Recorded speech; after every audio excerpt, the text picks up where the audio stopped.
if you read the synopsis for Grow Your Own on paper, it doesn't sound like this would be a comedy.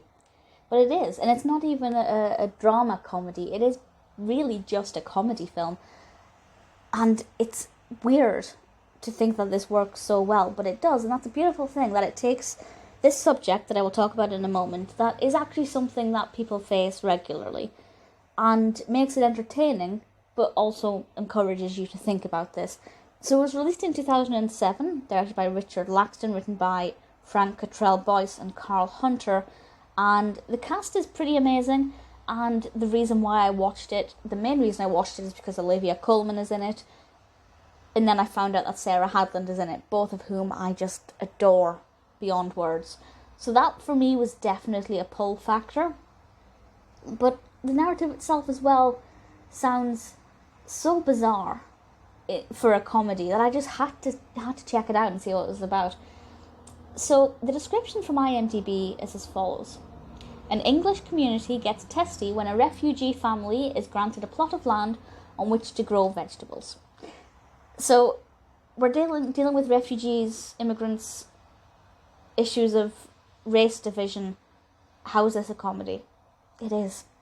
And I think the reason it works as a comedy partly is because of the brilliant dialogue and also because of the characters.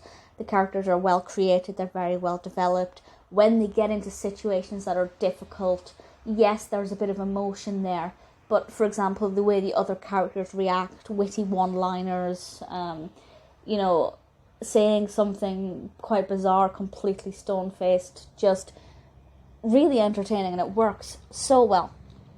And obviously they come up against different problems, and these new plots, or these available plots, start going to refugee families. The point of this is to give them a space within the local community, to allow them to interact with others, and also to give them something practical to do. Because obviously if you're a refugee, you've just left your entire life. You may not really have anything yet, but having an allotment, having things to grow and plans to tend to, it's more productive. And really, the scheme sounds like a good idea, but obviously not everybody is going to agree. We also have Carla, who works for a mobile phone company. She is desperately trying to buy one of the plots to erect a mobile phone mast. That obviously causes more problems. And it's all about this little community of allotment people. I don't know what the term is for that. I am not green-thumbed at all. But it's all about kind of their little community, how they deal with changes, how they welcome in new members, because some of them are very nice, and how those who are perhaps not that friendly express that. But again, this could have been done as a drama.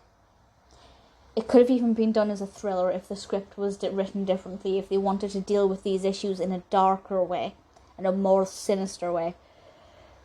But it also works as a comedy.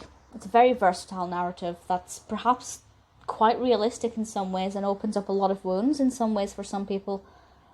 But they've done wonders with it, and it works really well, and it's such an underrated film. If you haven't seen it, definitely check it out. I'll be honest, had Olivia Colman not been in it, and maybe Sarah Hadland eventually, I wouldn't have discovered it.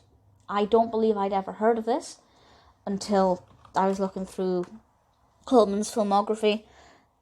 But I'm glad I've discovered it. Hopefully I can introduce you to it today if you've not heard of it. Definitely worth watching.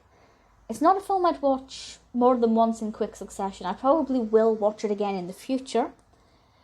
But having seen it once, I'm quite fine with having just seen it. But I'd say it's quite surprising in a very positive way.